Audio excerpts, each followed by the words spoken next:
The LouieTeeNetwork is powered by the Print Champs, a print-on-demand marketplace for influencers and creators. New order. Could it be? With me, your man, Louie T. Welcome to my draft wrap-up of the Commanders 2023 NFL Draft. I, of course, am your set man, Louie T. Thank you for joining me. I want to handle a couple of items before we get started today. I want to first thank the Print Champs for sponsoring this video, a print-on-demand marketplace for influencers and creators. Also, want to give a quick shout out to Paris Holland for the generous donation on CashApp. Really appreciate you continuing to help power the movement. And if anybody else out there would like to contribute in a lump sum, whether it's 5, 10, 15, 20, whatever, $1, whatever you can spare, and you want to do it somewhere else other than super chat form, you can do it via Cash App, PayPal. All of those links are down in the description of this and every single video that is on the channel. So thank you once again to Paris Holland. Really, truly do appreciate you. With that said, Washington's 2023 NFL Draft is in the books. 7 selections were made. So we're going to welcome these players officially to the family today. We're going to break them down, talk about what they bring to the table, strengths, weaknesses, things that I think we can look forward to with these players, how I feel about these selections, and where do they fit into the grand scheme of things with this team in the upcoming season and potentially beyond. So with that said, let's get the party started. Washington had the 16th pick in the 2023 NFL Draft, and they spent it on cornerback Emmanuel Forbes out of Mississippi State.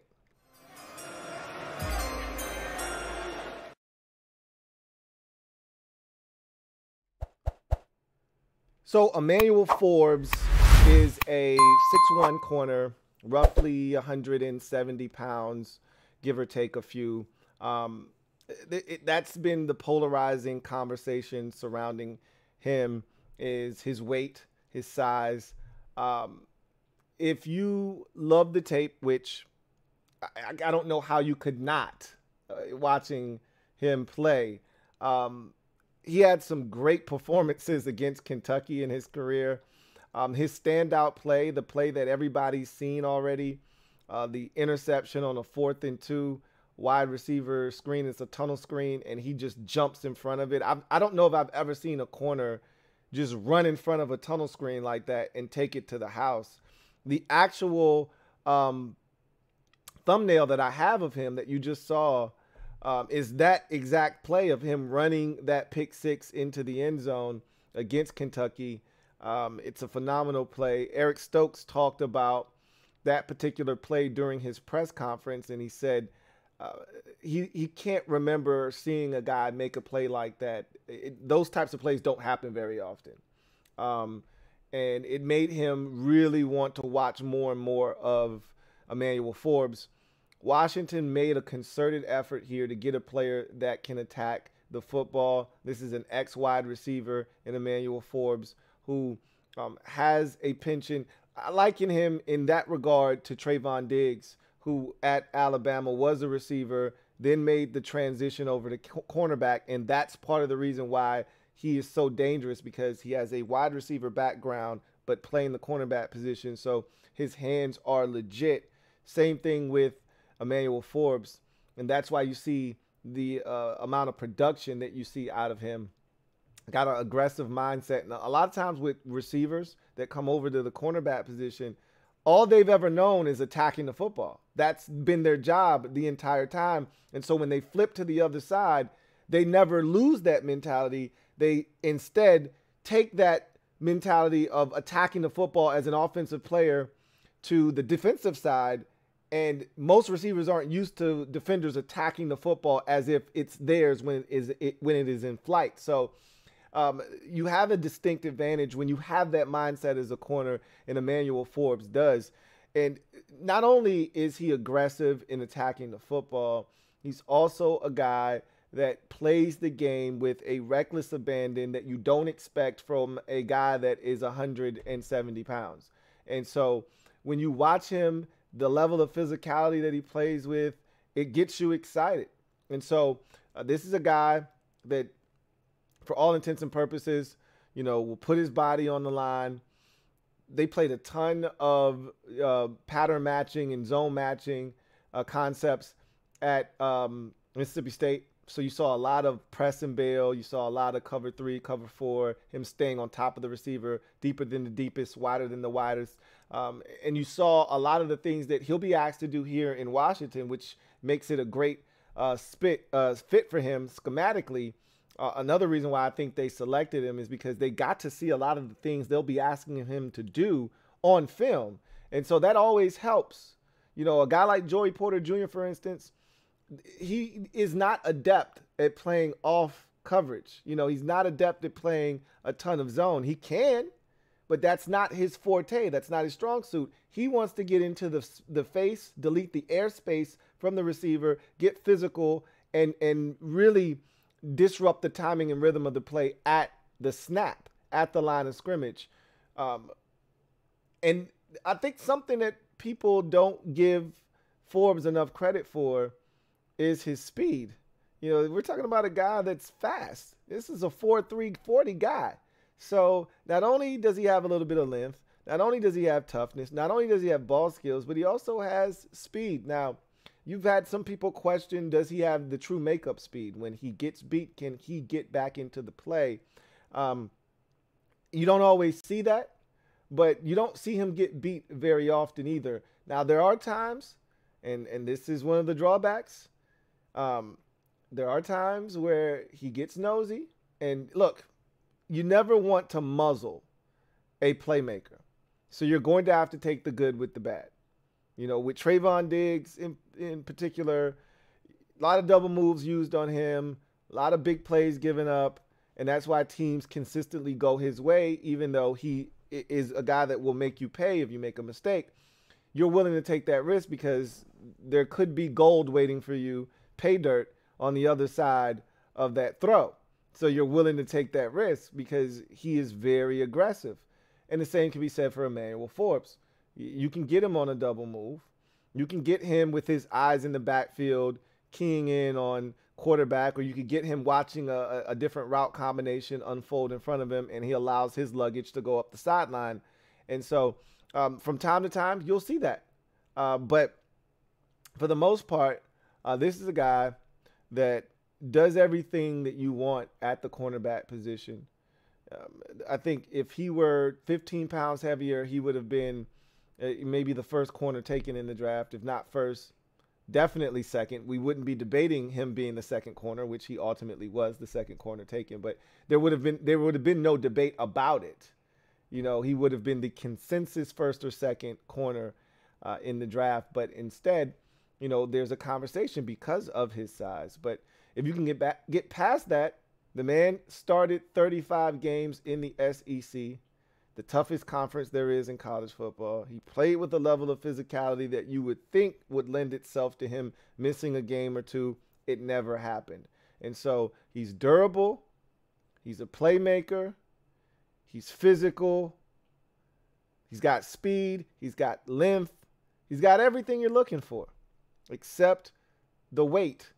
And that can be fixed, worked on, but more importantly, if it's not a problem now, hopefully it remains that way. But if it's not broken, you don't need to fix it necessarily. They're going to put weight on him. And they're going to try to continue to see if they can add on more girth. But at the end of the day, there's going to be a debate back and forth whether Washington did the right thing or not. Did they take the right player? Is Christian Gonzalez going to be a better pro than Emmanuel Forbes? I don't know the answer to that. But we will be keeping a watchful eye on Christian Gonzalez and seeing how his development goes in New England. And obviously we'll be watching Emmanuel Forbes, and we'll be seeing how he develops in Washington. I like the player. I like the skill set. I like the toughness. I like the durability. I like the size, or length rather. I like a lot of the traits and qualities that we're getting here. Now it's just about putting him in positions to make plays and seeing if he's able to duplicate, replicate a lot of the things he was able to do successfully, I may add, at the University of Mississippi State, or Mississippi State University rather. So, love I love the fit for Washington here, and it was a point of emphasis to create more turnovers, and I think he can do that.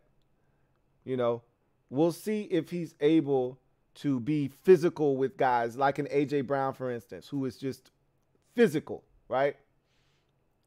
At the point of catch, will he be able to outmuscle a guy like A.J. Brown for the football? Will he be able to stay where he has a chance to make a play, or will he get pushed off at the apex of the route, at the stem of the route when A.J. Brown is coming back to the football? Is he going to be able to give him a shoulder and push him away and then attack the football? We'll see. We'll see how Emmanuel Forbes deals with the physicality of the National Football League. But my money's on Emmanuel Forbes being successful. Let's see how it goes. But I like the pick, and it's a solid start to Washington's 2023 NFL Draft.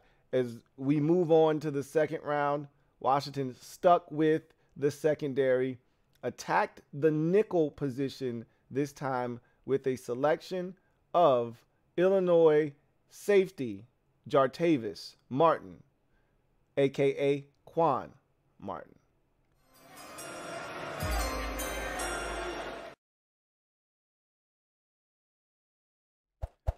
So 47th pick overall was Quan Martin for the Washington Commanders.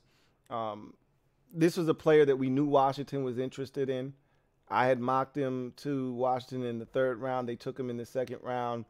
They were really excited to get him.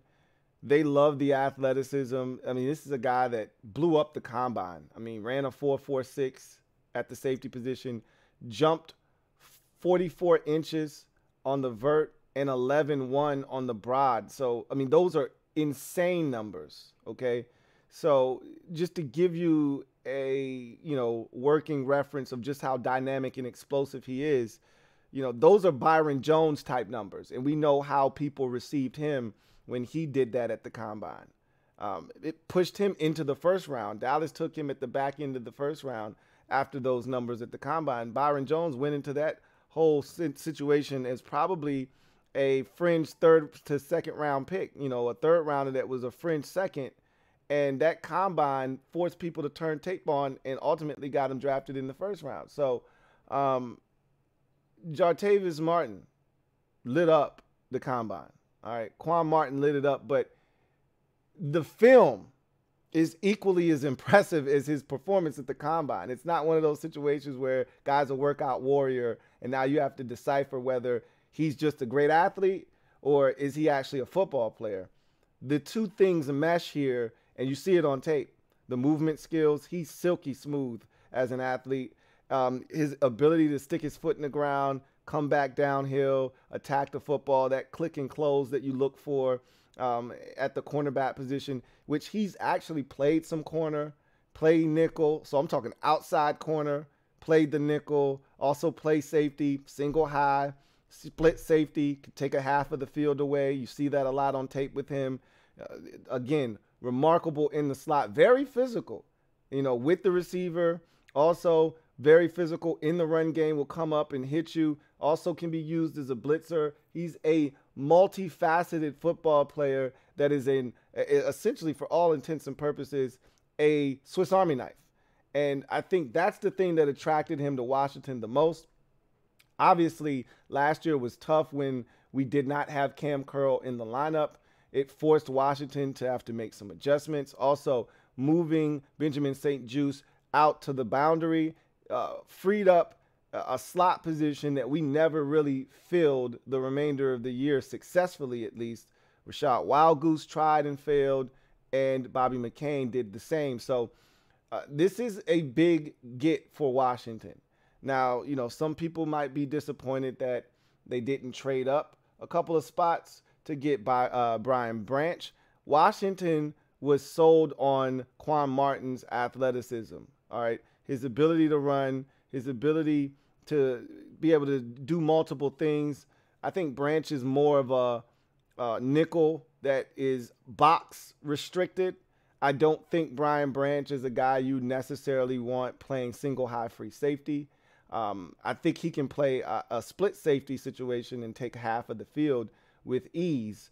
But I think it's the ability of Quan Martin to do a little bit of everything and be a little bit more dynamic and explosive as an athlete that really drew him to Washington. His physicality, his ball production. Again, Brian Branch, not a big ball production guy.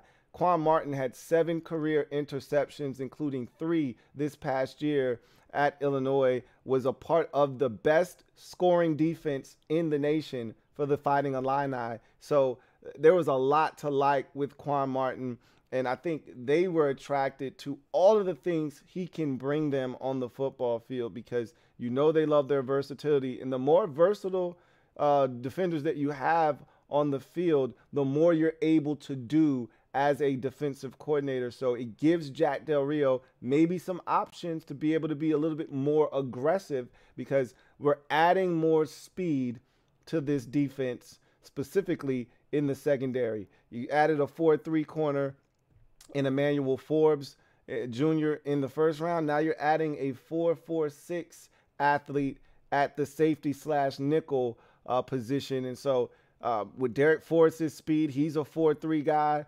You have a ton of speed in this secondary now, and that's going to benefit Washington as they continue to revamp that secondary and beef it up to give them a chance to be competitors in the NFC East against all of this talent. I think Quan Martin is an exceptional addition to this football team because of all the things that I've mentioned.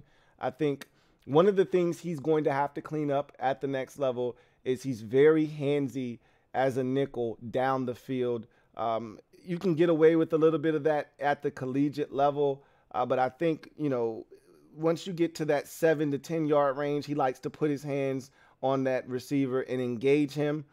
He could easily be called for illegal contact or even holding at the NFL level. That's something to keep an eye on, but at the end of the day, it's only a penalty if they call it. So we'll see if he's able to be a little bit more disciplined in that regard. But there's so much to like. And there's one more thing that I want to make sure I add because this is a big thing for me. It's rare that guys come into the league as defenders that look for the football in the secondary. So many college players play the hands of the receiver. They play through the hands. When that receiver reacts, they react to the football, but they don't turn and locate because they think it's going to slow them down and they're ultimately going to miss the ball. So they don't turn and look. They just play the hands of the receiver. And with both Emmanuel Forbes and, again, you're not going to have 14 career interceptions if you're not turning and locating the ball. You're not going to have 7 career interceptions if you're not turning and locating the football. Constantly, when you watch Quan Martin, he's turning and locating the football, and that allows him to make plays on the football. I call it being an LLCer. You got to look, locate, and then you can contest. You can't contest something if you don't see it. So you got to look back for the football first. That's how you locate it, and then once you locate it, you can then make a play on it, and he does that beautifully. I think he does that the best of any safety in this year's draft class. So I think Washington got themselves a gem. Love this selection in the second round, 47th overall, safety out of Illinois, Jartavius Martin, a.k.a. Quan Martin, was the selection, and I absolutely love it. So we move on to the third round, the second and final pick of day number 2 for the Washington Commanders. And they go back to the offensive line. They were aggressive in free agency, added a couple of offensive linemen, Nick Gates, and also Andrew Wiley. And here they add yet another interior offensive lineman, this time out of Arkansas. Ricky Stromberg is the pick at number 97 overall.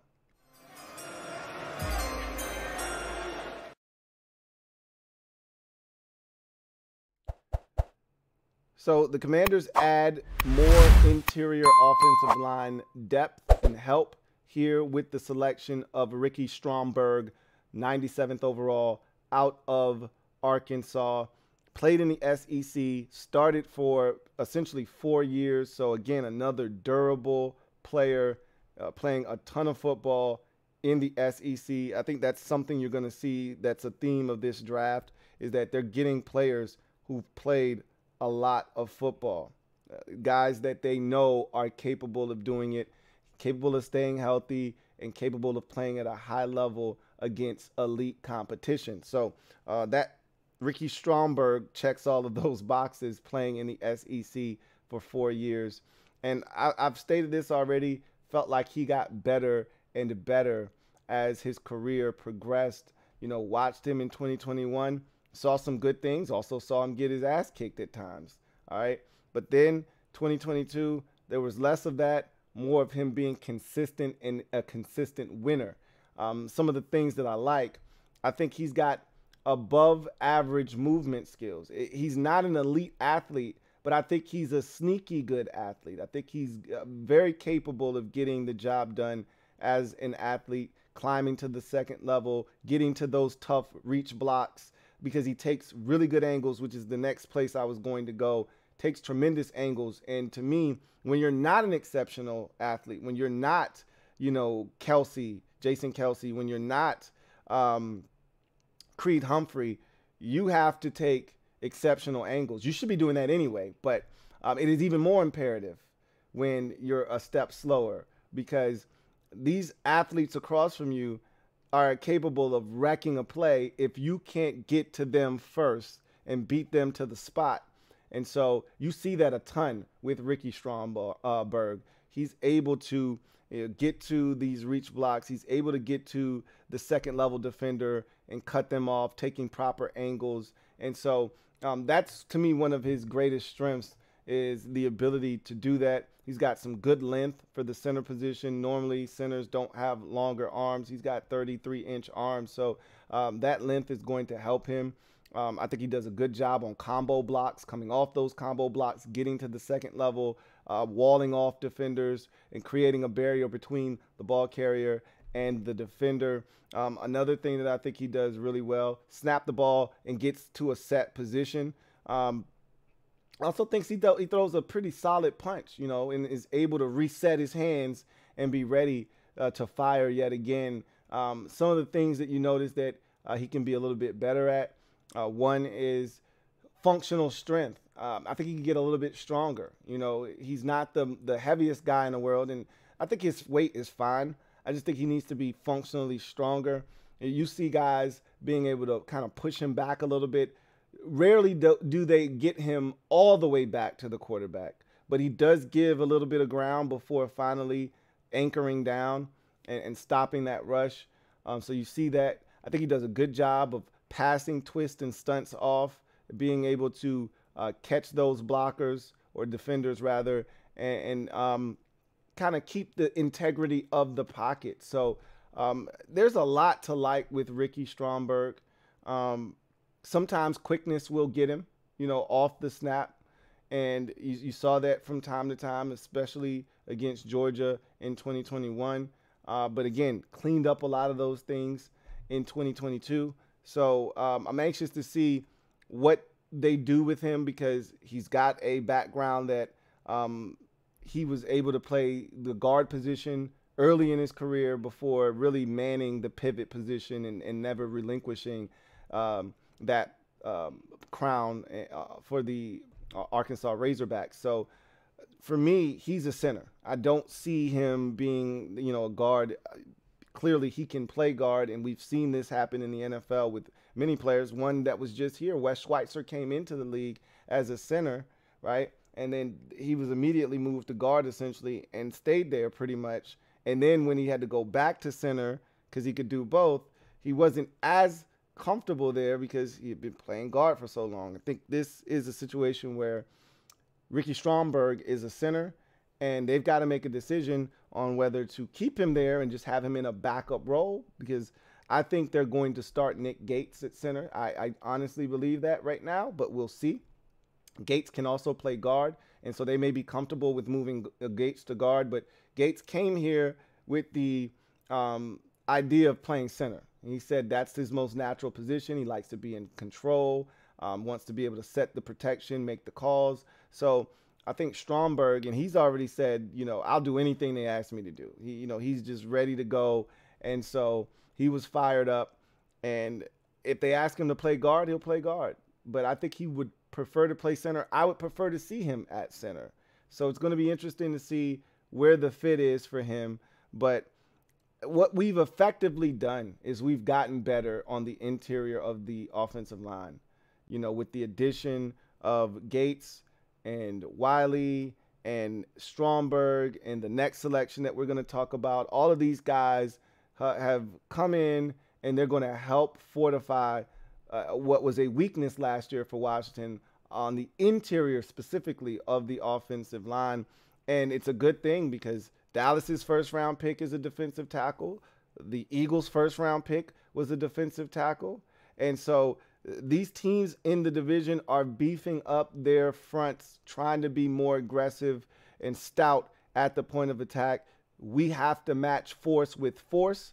And so glad to see Washington getting out in front of this and trying to provide Sam Howell with the protection that Carson Wentz never got last season. So I really like this pick. At first glance, it felt early. Maybe it was, maybe it wasn't. It doesn't matter. At the end of the day, get your guy when you feel the need to get your guy. And Washington did that in the third round, 97th overall, with offensive lineman Ricky Stromberg out of Arkansas. So now we go to day 3, and this is where you really build your roster. And Washington came into the draft with 8 selections, ultimately made 7. We'll talk about why they made 7 in a little bit, but let's talk about this next selection. Another guy, all 3 of their first picks in the first 3 picks of the draft were all top 30 visit guys. So is this next player in Braden Daniels, offensive lineman out of Utah, selected 118th overall in the 4th round by the Washington Commanders. Who else could it be? For me, your man Louie T, here on behalf of the Print Champs, a print-on-demand marketplace for influencers and creators. You see that logo behind me? The Print Champs took my vision and brought it to life on this cap you see in front of you, and they can do the exact same thing for you. You already know your man Louie T wouldn't lead you astray. If you're a content creator or influencer like myself looking to grow your brand and connect with your audience through merch, the Print Champs have got you covered. At only $12.99 per month, you can unlock all of these features. Your own personal merch shop page, industry-leading commission rates, faster shipping than the competition, access to an in-house graphic designer, and hands-on assistance with new product drops as you try to get your merch out to the masses. And tell them your man Louie T sent you and you get your first month free. The link to apply is in the description below. Come on now, you thought the Print Champs were done? So you're not a content creator, not an influencer, but you want to design your own custom products? The Print Champs are looking out for you too. Build a custom order online by uploading your design or creating one from scratch with over 1,000 fully customizable design ideas. The more you buy, the more you save. Use promo code PRINTFAM for free shipping on your next order.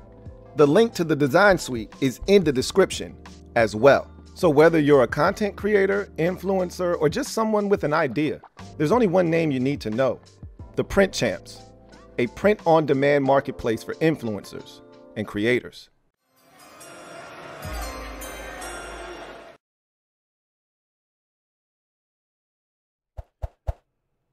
So Braden Daniels, offensive lineman out of Utah, was the 118th selection in the 4th round for the Washington Commanders. This is a guy that Washington really liked throughout the process, had him in for a top 30 visit. Again, versatile, offensive lineman. The versatility is something that Washington covets in just about all of their players, but very specifically with their offensive linemen. They love to have guys that have positional flex, as Ron likes to call it, that can play multiple positions, and Braden Daniels fits that bill. This is a guy that has played both left and right tackle and has also played guard. So he can do some of everything. He actually even talked about this during his introductory presser where he talked, or introduction with the media rather. He talked about having taken snaps at center as well. He said, I've got a lot of work to do there. If they want me to play center, I'm not used to making the calls and things of that nature, setting the protection, but I've got some film of me taking center reps as well. So I've got that under my belt. But I'm more in the mindset of, hey, figure out what you want this kid to do and put him there. That's my whole philosophical approach with specifically offensive linemen. Like, it's cool to be able to do all of these things, play all of these positions, and great. You want to have these guys prepared in the event of an emergency during a game. That's part of the reason why you want positional flex. You have two guys go down in the same game. Now you got to start shuffling things around. It's great to have a tackle that can play guard. It's great to have a guard that can play tackle because you might have to move guys around. I understand that. But at the end of the day, you want to maximize what a guy is capable of doing at the NFL level. I want to see Braden Daniels be a tackle. I think he's capable of being a tackle. Now, I will start by saying he's going to have to put on some weight. He's right now 6'4", 294, all right, 296, something around there. He's going to have to get a little bit bigger, and we all acknowledge that. And that's not a big deal, okay? He'll get bigger. He'll get stronger. That's a part of being in an NFL weight training program. So I'm not worried about that. But what I do want to talk about is what I've seen from him. So it was fun watching his tape because there were some games that you could immediately go to. The first thing I thought of, okay, Utah offensive lineman, we got a guy that he should have played against multiple times in college in the division in Kayvon Thibodeau. I want to see what he did against Oregon and Kayvon Thibodeau. So I went immediately to 2021, and I turned on both of those Oregon games. And sure enough, he had some battles with Kayvon Thibodeau. He won most of them, lost a few. Let's talk about some of the things that I saw. So first and foremost, Braden Daniels is a tremendous athlete, okay? Tremendous athlete. He showcased that at the combine, but you see it on film. He can get up and go much faster than slow. You throw in a screen, he's the guy that gets up there, and he's the guy running 30 yards down the field. You got a guy getting out there on a seal on the outside. He's getting out there, and he's pulling out there and sealing on the edge and getting your running back around the corner. You got a double team. He's coming off the double team, getting up to the second level, getting to that linebacker and sealing him. So you see the athleticism with Braden Daniels. That's the first thing that jumps off the screen. He gets out of his stance, and he's able to move and keep the integrity of the pocket, wash guys around the pocket. So one of the times, so here's something that he doesn't do well. There are times where he will duck his head, not see what he's hitting, okay? Not see the target that he's supposed to be engaging, and guys will run right by him. So I think he has a tendency to do that from time to time, where human nature is to protect yourself when you feel contact coming, right? So you kind of ball up into a fetal position. And so at times when he's expecting contact, he'll duck his head and he'll miss the target altogether, or he'll engage, but he won't be able to sustain. And that guy will ultimately get into the play, either make the tackle or force the running back to have to do something that he shouldn't. So, or even with, pass protection, that guy will get around him, and now the quarterback's going to have to make a decision. So that's something that you would love to see grow out of his game. Another thing that he will do, and Kayvon Thibodeau took advantage of this on a pressure in one of the games, was he'll open the gate. He will open up out of his stance too quickly to the outside and allow the inside pressure to be available. So Kayvon Thibodeau gave him a hard step outside. I call it a crossover. Gave him a hard step outside and went immediately inside. And Braden Daniels, really adjusting to the speed of Kayvon Thibodeau, knowing that this guy can beat me around the edge. He opens up the gate immediately and opens his hips, and Thibodeau crosses over, and he had him beat. And don't want to hold at that point. He got you. Let him go. And the quarterback had to get rid of the football. But Thibodeau was bearing down on him. But the beauty of what I saw there was after Thibodeau saw that worked, because Thibodeau was trying to beat him with speed and Braden Daniels was not having it. He does a great job of tight hands, right?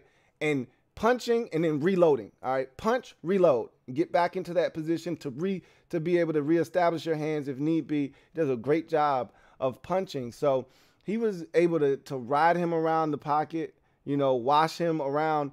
And then when Thibodeau beat him with that inside move, he said, okay, I got him once. I'm going to see if I can get him again. The next two moves that Kayvon Thibodeau tried to rush were crossovers where he tried to go hard outside to see if he could get Braden Daniels to open that gate back up so he could go back inside. And Daniels both times washed him inside away from the quarterback, allowed the quarterback to comfortably step up and deliver the football. So he learned from his mistake. Just like that. So those are the types of things you like to see. Guys not being a repeat offender. You make a mistake, you get caught napping. All right, let me clean that up. So you love the athleticism. He's a tough guy. He'll get in there and mix it up. I would like to see him sustain better. I think he's a guy that likes to punch, doesn't get you and hem you up. He wants to punch you. And at some point, you just got to engage and stay locked in, right? I would like to see him sustain a little bit better, but he's a guy that's going to do his job. He's a guy that can be very physical in the run game. He can create space in the run game. He's not just a guy that seals, he can create space in the run game and be extremely physical. So I really like him as a tackle. In 2021, he was playing the right side. In 2022, he was playing the left side. So he's got experience on either side. And I would love to see him compete this year for the right tackle job, to be honest with you. I think he could come in and compete right away. I don't ultimately think he'll start this season, but I wouldn't be shocked if he was starting at some point this season, whether it's at left tackle, right tackle, guard, whatever the case may be. I want to see him get an opportunity to play tackle. I hope they give him that opportunity. I hope they pick a side. Don't waffle with him, because you change everything about a tackle when you swap sides. The hand that they punch with, how they set, all of that stuff, how they how they get out of their stance and the kick slide that they have to do, what foot they push off with, all of that stuff is different. It mirrors when you go to the other side. So I'd like to see them just pick a side and say, hey, man, we think you've got the potential to be our starting right tackle or our starting left tackle, and just keep him there and let him continue to get work and experience in that capacity. But I like Braden Daniels a lot. I like this pick. I think this is good value in the 4th round. This is right around where I thought he would come off the board.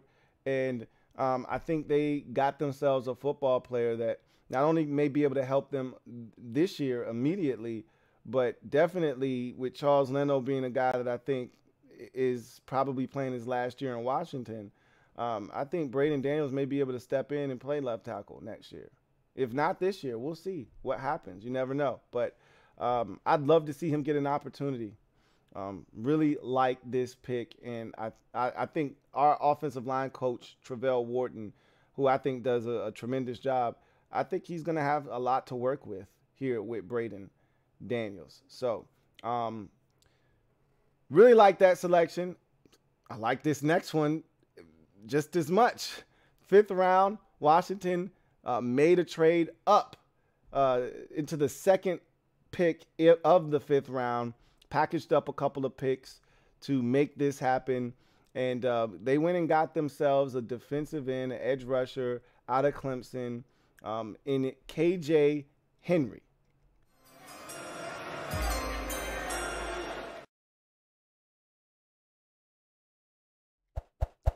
So I had something to say on my podcast recently about KJ Henry.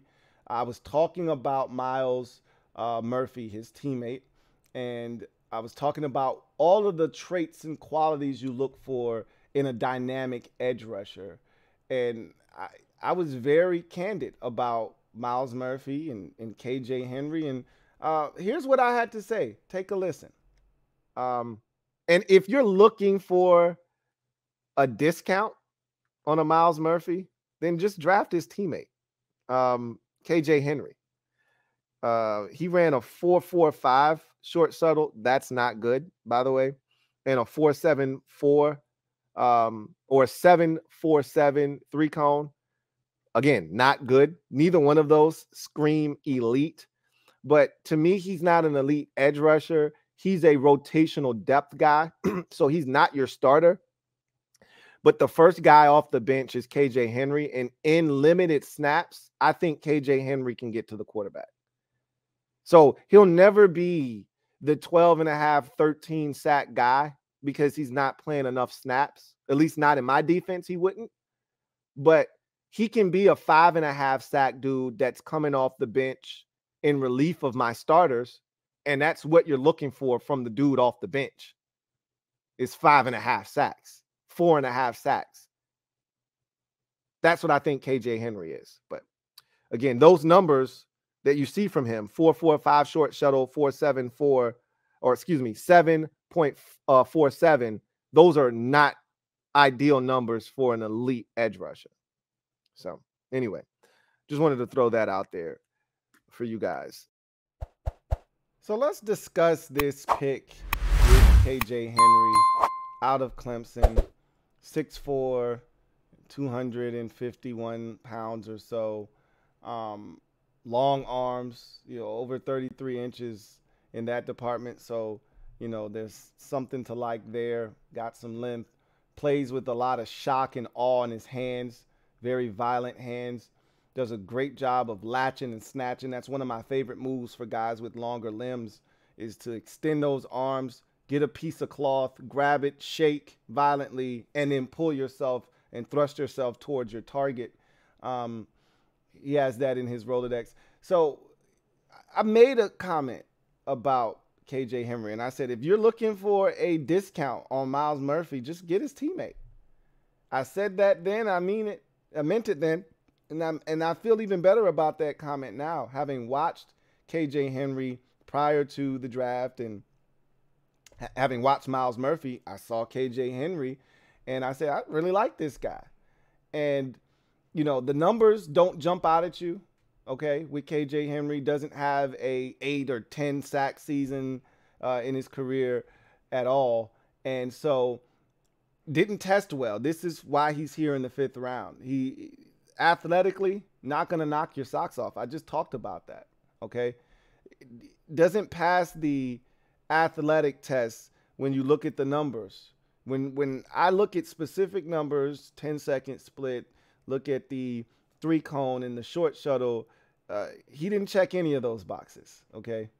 However, when you watch him on the field, he plays faster than he timed. He has a plan as a rusher, which a lot of these guys don't. His teammate, Miles Murphy, didn't have a rush plan. You don't see a spin move with Miles Murphy. You don't see a spin move with Tyree Wilson. You don't see a spin move with a lot of the top prospects in this year's draft class as edge rushers. You just see guys, you're not seeing a spin move with Lucas Van Ness. These guys are using a ton of speed, explosion, power, and now they're going to have to learn how to put those things together to create, counters and other moves off of the speed and the explosion and the bull rush and the power and converting speed to power. But KJ Henry can do all of those things. Not as explosive, not as dynamic, but he's got a spin move. He's got a crossover. He's got the latch and snatch, as I mentioned. So he can mix it up. There is variance with his rush, and I like that. He's I liken him, and I'm not comping him to this player, but I liken him to Will McDonald, the fourth in this draft. I talked about him being a natural pass rusher. Will McDonald is by far the superior pass rusher between he and KJ Henry. However, Will McDonald is one of the few guys in this year's draft class with an actual rush plan, a guy that actually tries to set up tackles, has a bevy of moves that he can go to try to get to the quarterback. And you see that with KJ Henry. You know, you see a spin move. Again, the latch and snatch. You see a crossover. You know, you see the speed. You see the bull rush. He can drop into coverage. I just feel like he plays at a different rate of speed than he tested, and he passes the eyeball test. There's something about KJ Henry that I just really like, because I think he can be a really good rotational depth piece. Like, the role that he'll be playing this year will be perfect for him. Now, if you extend that role, and let's say at the trade deadline you move Chase Young, all right? You know you're not going to re-sign him. He's having a solid season. And you say to yourself, his stock is never going to be higher for us. If we don't move him now, all we'll get is a third-round compensatory pick when he signs with somebody in the offseason. So you move him at the trade deadline, and now you're looking to insert KJ Henry into the starting lineup opposite of Montez Sweat. I don't know if he's as dynamic in a 60-snap role as he is in a 23-snap role, right? When he's just coming in and he's giving you juice off the bench. I think he can do that at a high level. Coming off the bench, much better than Casey Hill, much better than James Smith-Williams. I think he's got the ability to do that. He's excellent against tight ends in the run game, sets a physical edge, plays on the other side of the line of scrimmage. Where he can get a little bit lost in the sauce is where he starts engaging tackles and guards, and, you know, you get that pulling guard coming around, and KJ Henry's like, nah, I would prefer you not block me. How about you block him instead, right? Like, he's not running from the smoke, but he's definitely not disengaging from that guard, or he's not disengaging from that tackle and getting to the ball carrier. But he's got solid closing burst. Again, I feel like in limited quantities, this guy can be a difference maker. That's what we need. We need a guy that when Montez Sweat needs the blow, or Chase Young is on the sideline sucking wind, or we're starting a possession off and the last possession was 15 plays and the offense just went 3 and out, and those guys are still tired from the last possession, and you're starting the next possession with both of them off on the side. You need a guy like KJ Henry to come in and be able to give you something. Couple him with, you know, F.A. Obata, couple him with James Smith-Williams, and you still have something on the field. Or one of those guys that I mentioned, one of your starters needs a break, KJ Henry can come in. I would love to see them, and I've already said this, it's not illegal to put multiple pass rushers on the same side of the field and rush. I would love to see them have a package on third downs where KJ Henry's on the field, Chase Young's on the field, Montez Sweat's on the field, and you're putting your best pass rushers on the field. You don't want to take Daron Payne and John Allen off the field, but you put all of those guys. It's not illegal to have those guys all on the field at once, or have a package where you take, you know, John Allen off the field or Daron Payne off the field, and you put your best pass rushers all on the field at once, or you have those guys all standing up, walking around, and then they rush, right? Like, I would like to see them be a little bit more creative, and I think a guy like KJ Henry gives you that option. I'm excited because I don't know the last time that we got a quality defensive end / edge rusher this late in the draft. Generally, if it's not early for us, we ain't getting shit late, okay? Because we drafted James Smith-Williams, and we drafted Shaka Toney, and we drafted William Bradley King, and honestly, James Smith-Williams has been solid. He was a 7th-round pick. We've gotten, you know, all you can get out of a 7th rounder, or should expect at least from a 7th rounder. He's probably even exceeded expectations as a 7th-round pick. Casey Toohill wasn't even our draft pick. We poached him from Philadelphia after they disregarded him. And so I'm just saying this is the first time in a long time that we've invested a pick on a edge rusher higher than the 5th or 6th or 7th round. And I'm excited about what he could potentially do. So I like KJ Henry a lot. Is he the most dynamic athlete and edge rusher? No, absolutely not. Is he the stoutest in the run game? No. Can he be stout in the run game? Absolutely. Can he get to the quarterback? I think so. I'm excited for KJ Henry, and I fully expect him to make this football team. So can't wait to see how they utilize him, if they, will try to find ways to get him on the field, because they didn't get Shaka Toney on the field enough, I don't feel like. But I think this guy has a chance to be even better than Shaka Toney. So KJ Henry in the 5th round, to me, is one of our better picks. I'm excited about KJ Henry in the 5th round. And this became a need for us, knowing that we don't have a defensive end signed past this season. They're going to re-sign Montez Sweat. I feel confident in that. At some point, they're gonna ante up and pay him. But KJ Henry is a guy that I think gives you some more stability at edge rusher, and he's a leader. Okay, he's a guy, 2-time team captain at Clemson. He won an award for being, similar to what they do with Terry every year, the nice guy award or whatever they call it, where he's the best with the media. He was one of those guys. And just watching his interaction with the media already, he's a funny dude. You can see that. So he's going to be someone that comes in and I think really assimilates well to the locker room. So really love this pick. One of my favorite picks in the draft. And I think this guy has a bright future as a reserve. I think if you minimize his role, I think you get a lot out of KJ Henry. So with that said, let's move on to the sixth round, or rather the final pick of, no, 2 more picks actually. 6th round pick. I said it right the first time. We had 2 initially. They packaged up one of the 6 rounders with their 5th rounder to go up and get KJ Henry, leaving us with just 2 picks in the final 2 rounds.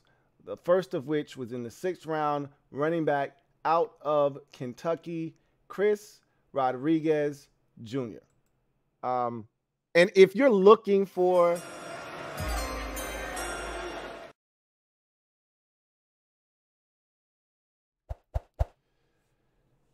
so Washington adds a running back. This was something that I anticipated that they would do. I thought they were going to look for more of the change of pace, scat back, not the 5'11", 6 foot, 224, 217 pound running back like Chris Rodriguez Jr.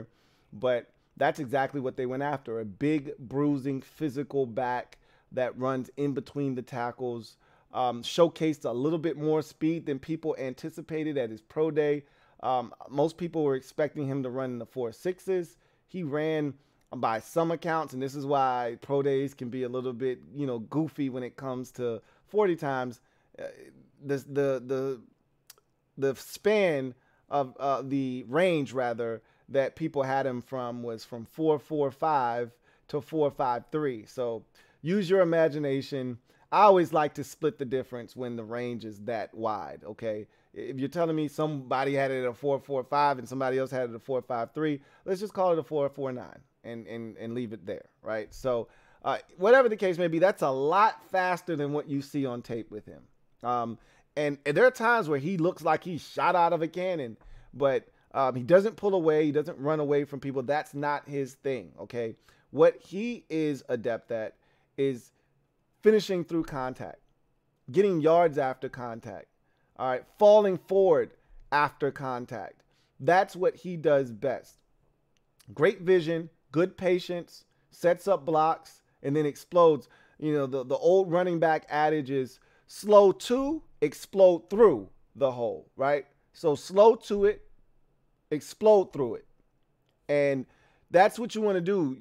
By doing that, you give your blockers a chance to make the block. You set them up to make the block, and then you explode through and you get to the second level and hopefully are able to hit the home run. Now, he's not a home run hitter, but what he will provide Washington with is another option should they have anything happen with Brian Robinson. And I think this is in response to what happened last year when Brian Robinson, they had a plan early in the season last year. And they were going to run the football. They wanted to be balanced. They wanted to take some of that pressure off of Carson Wentz. And then the Brian Robinson situation happened, and he missed the first 4 games of the season. And they kept talking about this over and over again, that we had to do this, and we had a plan, and Robinson got hurt, and then we had to scrap that, and we had to do different things. And so it altered their plan. They don't want to be in that position again. If something happens to Brian Robinson and he can't go, they don't want to have to alter the things that they do. They want to be able to just say, all right, next man up, let's keep the party going.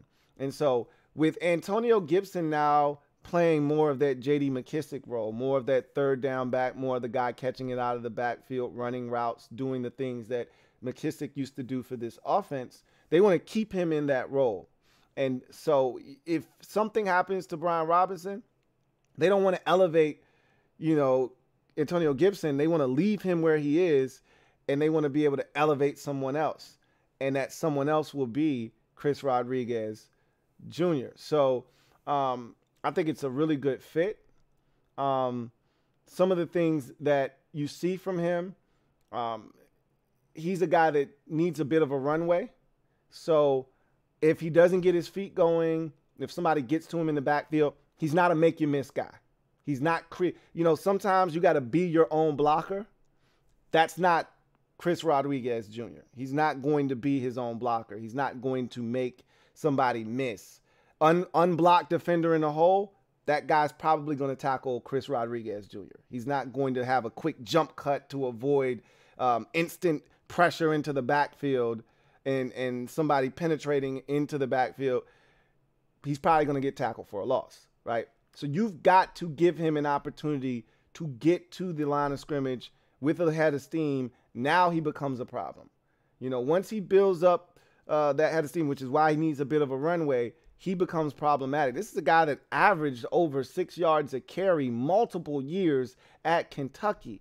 This is a guy that had 32 rushing touchdowns in his career. We're talking about a battering ram in Chris Rodriguez Jr. So not the guy that caught a ton of passes. I think this is a mistake that people make too often, is because a guy didn't catch a ton of passes. Oh, he can't catch. Oh, how about they just didn't throw it to him at Kentucky? But I watched him at the combine. He looked natural catching the football. I was impressed with the way he caught the football. And I think he can catch. He's a physical blocker as a pass protector. Like, I think he could be the best pass protector on the team day one. And I like Brian Robinson in that role as well. But I think he could come in and potentially be the best pass protector that we have day one. He's that good at it. He's got to get better at identifying where the pressure is coming from. But once he identifies who he's blocking, he has no problems making sure that guy doesn't touch the quarterback. So I think he can be better at scanning the field, seeing where the pressure is coming from, who's the one defender that I need to account for. Quarterback can do a better job, too, of, making sure that he's aware of who the mic is, who the offensive line is blocking, and then whomever that guy isn't, that's who you're picking up in jet protection. So at the end of the day, Chris Rodriguez, I think, is going to make a phenomenal addition to this team. I enjoyed watching him at Kentucky. I watched a lot of Kentucky football. It's always on. SEC football is always on around these parts. So I saw a ton of Chris Rodriguez throughout his career. And I think he is tremendous value in the 6th round in what was a very deep running back draft class. You get a guy that has solid potential to come in here and play the role that I think is going to be set up for him perfectly. He may not be a big contributor as a rookie, but as time progresses, I think we're going to see Chris Rodriguez get opportunities on the football field. And I think he's going to take advantage of them once he gets those opportunities. So it's a nice addition to the running back room. And I think this is a guy that he's already said, I'll do anything I need to do to be on this football team, meaning he'll play special teams. So he's got the right attitude. I see him coming in here and having a really good fit. Jamin Davis is one of his good buddies. He talked about, the impact Davis had on him at Kentucky. And so it's always good to see familiar faces, and he's going to have one here on the squad when he shows up. So I'm looking forward to seeing Chris Rodriguez be added to this team at the running back position. And I think he's a better athlete than people give him credit for. Similar to Brian Robinson, who I think is a better athlete, can catch it out of the backfield better than people give him credit for. And so I really like this selection in the 6th round. I think this is tremendous value late in the draft. Didn't think they were going to take this type of back. I was flat out wrong about the type of back they were looking for. They wanted the big physical back. Think Benny Snell. I think his comp is James Conner, and not the Pittsburgh Steelers James Conner, the Arizona Cardinals James Conner, who has been dynamic, who has been a touchdown machine, who's caught the football out of the backfield. I think Chris Rodriguez has that kind of potential. I'm excited for him. So now we move on to the final selection in the Washington Commanders 2023 NFL Draft. Andre Jones Jr., edge rusher out of Louisiana Lafayette.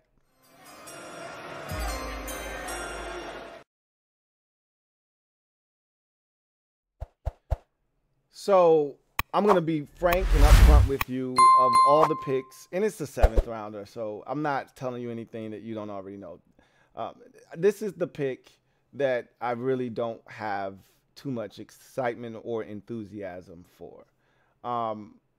Watching him on film, first and foremost, okay, 6'4", 248. So roughly the same size, length as KJ Henry. So they were looking for a type. They had a type in this draft as they got into the later rounds. But with Andre Jones Jr., it's abundantly clear that they were looking for certain traits, but he doesn't check enough boxes for me.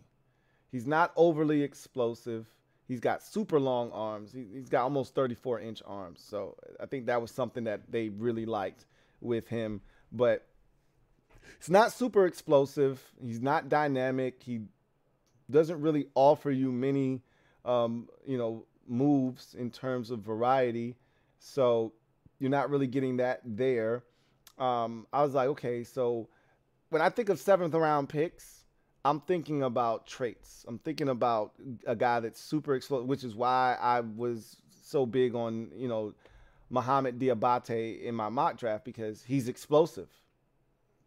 You got the 10-second split that you're looking for. You got the short shuttle. You got the 3-cone you're looking for. Like, he checks all the boxes. All right, a little undersized. I mean, so is Andre Jones Jr. He's a little undersized. He's not, 260 pounds, which is what you would prefer him to be. But, 250 isn't bad. Diabate is a lot, lighter than that. He's 240. But at the end of the day, I want to see traits. I want to see some things like, that's why we got excited about Shaka Toney. He had traits. He had the bend. He had the explosion. He had all the, some of the things that you look for in a rotational depth pass rusher. I don't see that. He strikes me, he being Andre Jones Jr., strikes me more of as a James Smith-Williams. And obviously James Smith-Williams was much bigger. Remember when we drafted James Smith-Williams, they were excited about his ability to be able to reduce down inside and play a little bit of 3-tech in obvious passing situations, which they haven't done that since his rookie season. Now he just primarily rushes from the outside. But James Smith-Williams came into the league at like 275. This guy's 250, essentially 248. So, but he strikes me as that guy that doesn't have a bunch of explosion, not going to be a game changer in any way, shape, or form.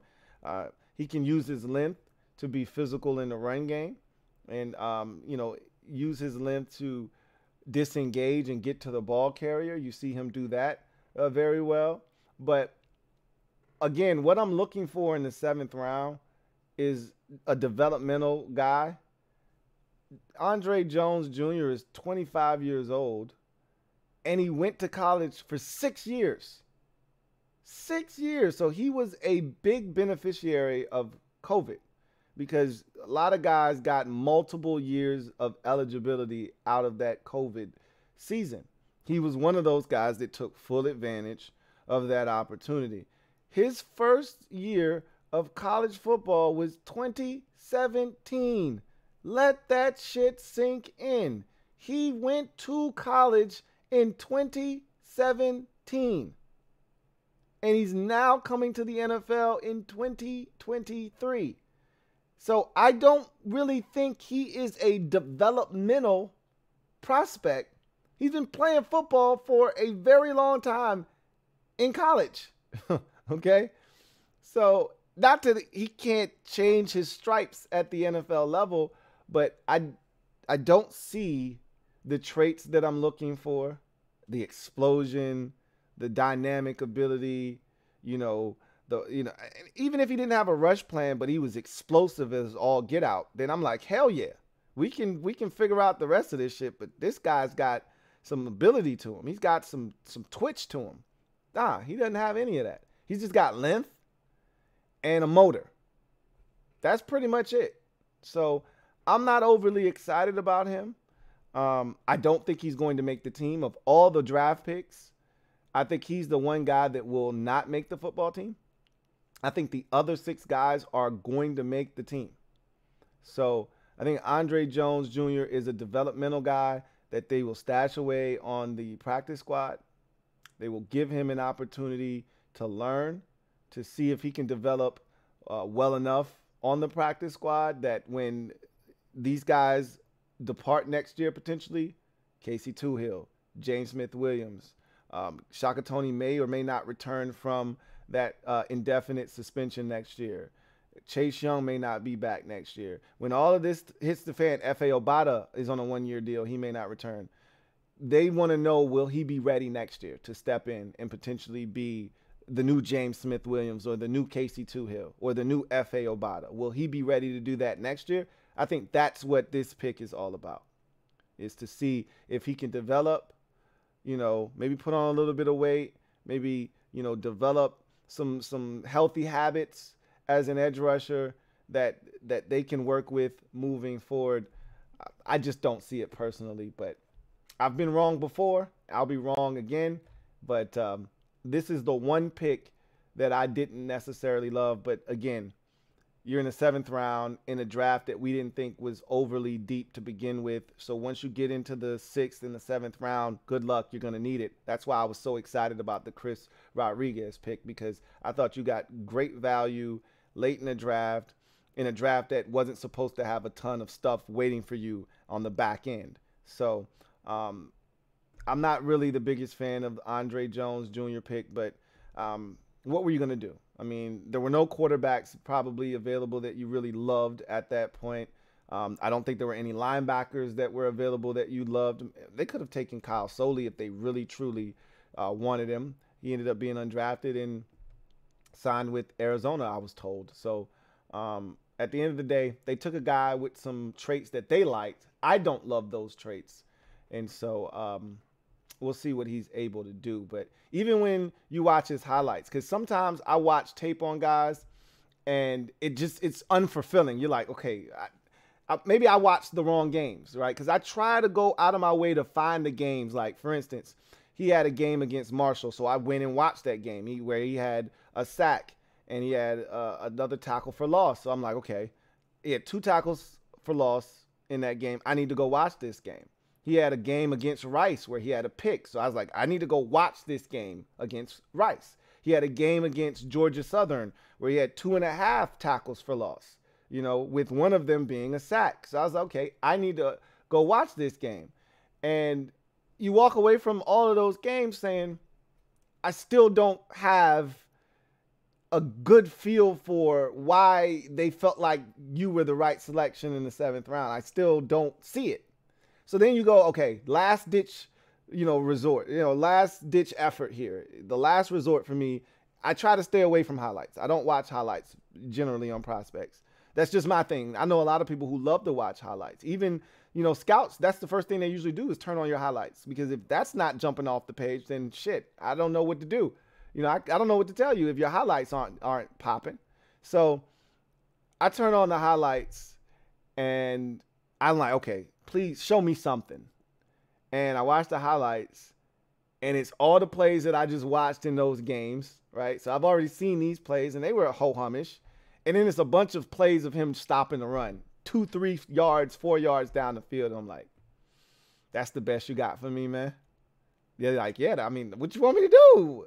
I'm like, okay, I've seen enough. So I'm not feeling him. I'm not feeling the pick, but I can't, go back and forth about who they should, because I don't know who was available. So it doesn't really matter. It's a 7th round pick. We'll see if he develops into anything. But my guess is practice squad. And then next year we'll revisit this conversation. And if we don't see anything from him in the preseason, he doesn't flash, we don't hear his name during the season in terms of practice squad, and they like his development, we don't hear any of that stuff, there's a chance he won't be here next year. But we will see. So Andre Jones Jr. completes the draft for the Washington Commanders. And so 7 picks in all. I think they did a really good job of acquiring players at positions of need. I got to say this because while I was wrong about quarterback, I was adamant that they were going to select a quarterback, and I thought they should have.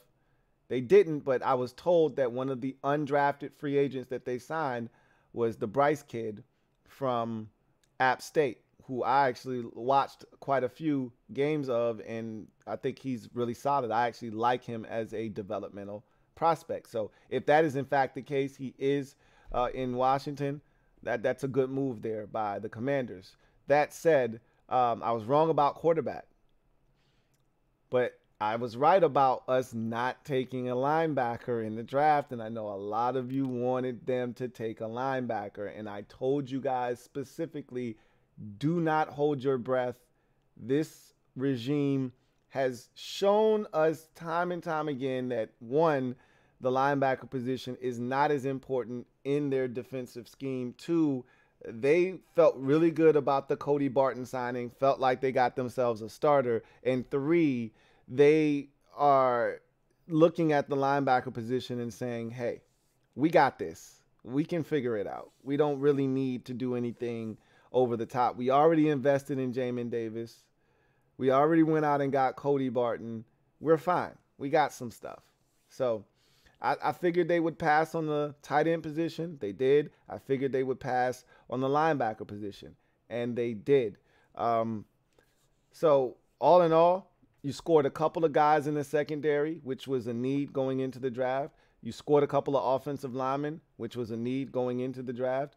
You added a running back to the running back group, which was a need going into the draft. You added an edge rusher, which you needed to do. You added 2, actually, which was a need going into the draft as well. So they did a number of things. Now let's see how it all shakes out. Are they done? We don't know. We'll see. I wouldn't be shocked if we still added another running back to the group. I know they like Jonathan Williams, so I wouldn't be too gung-ho on them adding Jerick McKinnon, but I wouldn't be shocked if they did. Would not be shocked if they did. So that's going to do it for me, your man Louie T, here on the draft wrap-up of the Commanders 2023 NFL Draft.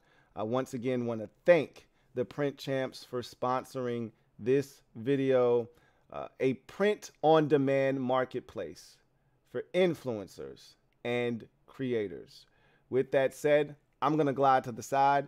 You guys, enjoy the rest of your day, night, or whatever when you're watching this. I'll see you guys next time. Take care. Have a good one. LouieTeeNetwork.